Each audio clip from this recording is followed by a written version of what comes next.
Hey, AJ, Michael hollered. That comes as a goal. How come? I asked. I missed a tree. Well, you did hit the puck into net. Get it? A net? A net? A net? Well, as me and Ryan got it, we thought that was just about the funniest joke in the history of the world. Miss Daisy didn't think it was very funny though. She was already mad at me because I had forgotten to bring in a current event article for the third week in a row. That's when she said it was a lost row and I had to go to Mr. Klutz's office. Chapter 3. The principal is your pal. The principal is like the king of the school. He gets to tell everybody what to do and where to go. That is cool. If I can't be a professional hockey player when I grow up, I want to be a principal so I can boss teachers around.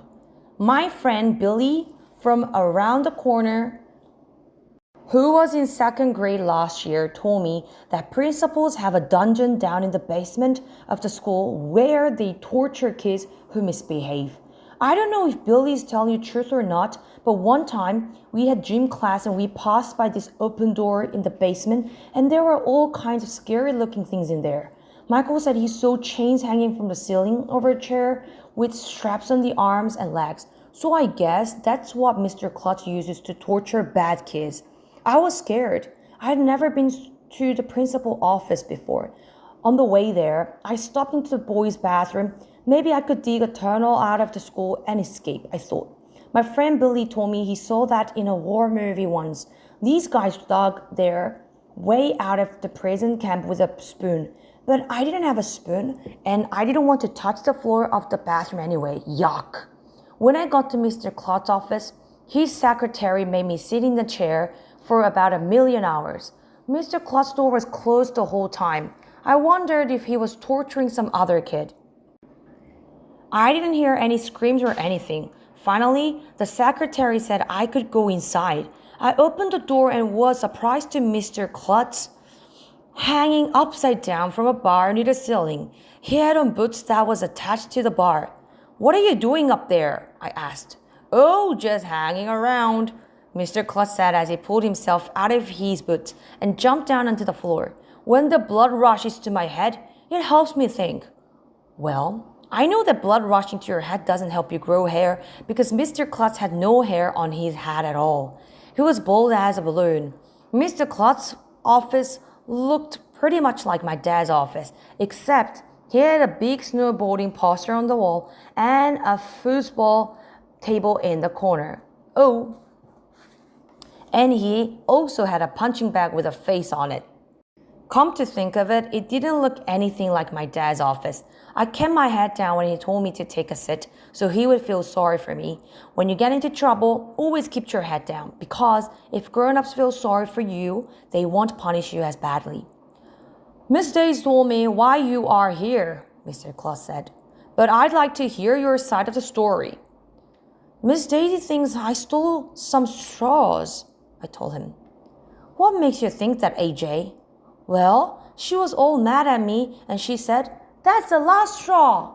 Then she told me to go to your office. I swear I didn't take any straws. I don't even know where she keeps the straws. I see, Mr. Klutz said, rubbing his chin. I thought it has something to do with the hockey team that got out of trouble, and there's this little matter of forgetting to bring in current event. Well, that too. Mr. Klutz didn't look like he was going to torture me. In fact, he didn't look mad at all. You may not believe this, he told me, but I was a boy once. Just once? I asked. I'm a boy all the time. No, what I mean is, I used to be young like you. I bet you were really good in school, I said. No, actually, I was just the opposite, the principal told me. I didn't like school at all, and I wasn't a very good student. Really? I figured that anybody who grew up to be a principal must have loved school as a kid. Why else would you want to hang around a school all day as a grown-up, except maybe to boss teachers around? When I was a boy, I could never sit still, Mr. Klutz said. I wanted to run around all the time. I didn't have the motivation to do my schoolwork. Do you know what motivation is, AJ? It's like a motor inside you that makes you want to do something, I said. That's what is called motivation. I guess you could say that, Mr. Klutz said. Sometimes my mother would give me a little reward if I did a good job on my homework. A piece of candy, for instance. You see, while I didn't like school, I certainly did like candy. So I would try hard in school in order to get the candy. Does it make sense to you? Well, sure. It's just a little secret between you and me. Okay. I ran out of the office just in case he had only given me the candy bar so he could tie me to a chair and torture me. The present. When I got back to the class, everybody looked at me. I guess they wanted to see if I was crying or bleeding or anything. Did Klutz bring you down into his torture chamber? Ryan whispered when I sat in my seat. Nope, I said. He gave me a present.